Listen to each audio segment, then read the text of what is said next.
এই দুনিয়াতে মন ভাঙ্গার মানুষের অভাব নাই। এই দুনিয়াতে আপনার মুখের হাসি কেড়ে নেওয়ার মানুষের অভাব পড়বে না।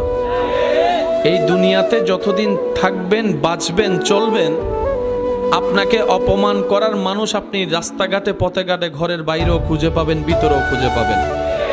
আপনাকে টেনে নামানোর মানুষ আপনার বাহিরে খুঁজতে হবে না, ঘরের ভিতরে যদি একটু ভালো করে খেয়াল করে দেখবেন, রক্তের ভিতরে এমন মানুষ আছে যে টেনে নামাতে চায়।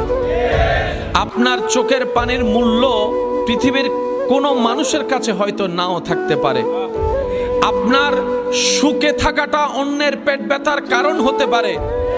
এই পৃথিবীটার বাস্তবতা এত কঠিন, দেখতে সুন্দর লাগে, ওই মাখন ফলের মতো দেখতে সুন্দর, কিন্তু খাওয়ার উপযুক্ততা সেই ফলের ভিতর থাকে না রে ভাই।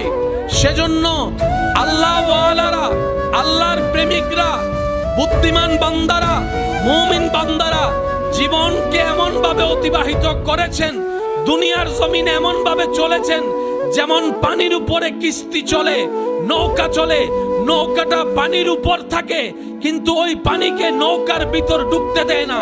ওনারা দুনিয়ার মধ্যে চলে, দুনিয়াকে নিজের মধ্যে আনতে দেয় না। বলেন সুবহানাল্লাহ।